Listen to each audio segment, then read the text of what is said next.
Ito po mga bossing, ipakita ko lang po sa inyo kung paano ka-effective po yung may pandikit, may stick wheel po yung consult natin. Ito po, ito, luma na po to, meron po tong stick wheel. Ito po, bago po, hindi ko po nilagyan ng stick wheel para po makita nyo kung anong pinagkakaiba.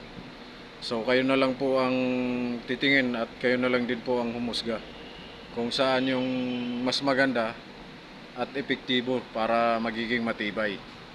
So tingnan nyo na lang po mga bossing, ito babaklasin ko po ito yung luma. Ito po yung may stick wheel. Ito po.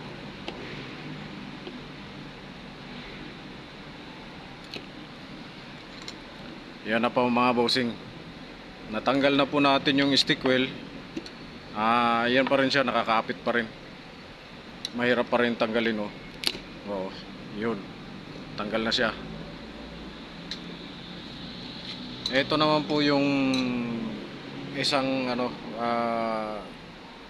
ginawa ko lang na parang para makita nyo lang yung resulta kung ano ba talaga, kung okay ba o hindi. Ito po, wala po tong stick wheel. Ito po siya. Tatanggalin ko na po.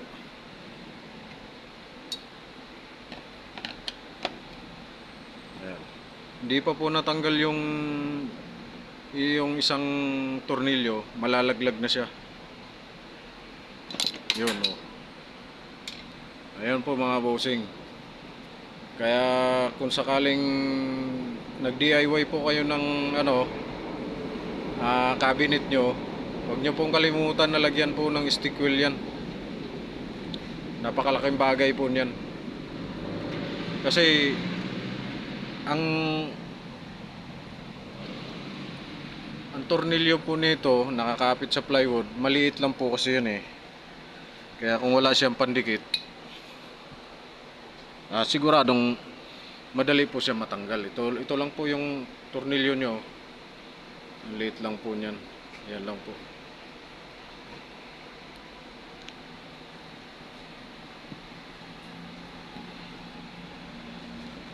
Yan, ito yung may stick wheel.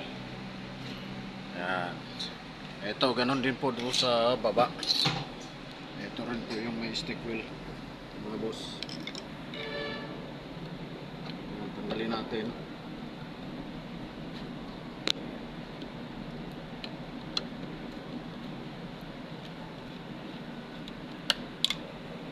Yan po. Yan po. Medyo mahirap talaga siya tanggalin. Kailangan pipilitin mo pa bago matanggal. Yan. Ito naman po ulit, wala po siyang stick wheel. Sinubukan ko lang po para makita nyo naman po. Yan. Para makita nyo po yung tunay na resulta.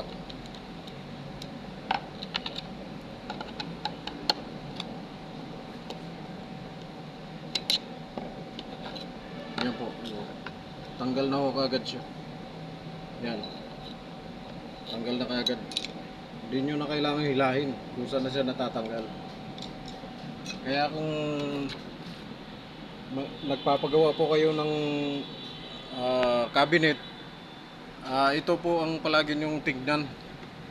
Kasi kadalasan po sa cabinet, ito po ang nagiging problema. Natatanggal po kasi kagad siya rito eh. Kasi karamihan po ng gumagawa, hindi po naglalagay ng stick wheel.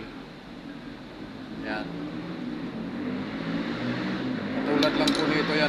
Kapag nilagyan kagad ng siyempre, yung ibang gumagawa, hindi na po talaga lalagyan yun. Kasi nga, hindi nyo naman alam. Tsaka hindi nyo, pag nakalagay na kasing conceal dito, pag nailagay na pong ganyan, hindi na po makikita nyo kung may pandikit ba o wala. Kaya kailangan, pag nagpagawa po kayo, ito yung babantayan nyo lang po dyan. Kasi sayang din po yung pera eh.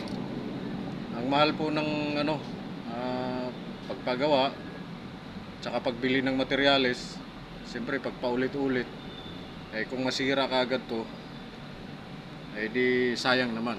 Papagawa ulit. So siyempre maiinis kayo. Dahil kakagawa lang, sira na naman. So yun lang po muna mga busing, pinapakita ko lang po. Pero ito, lalagyan ko ng stick wheel yan mamaya pag nilagyan ko na ng console. Yan. Yan po, console number 1. Ito naman po yung para dito, console number 2 naman siya. Yan po. Pinagkaiba sa console number 2, yan may baluktot siya.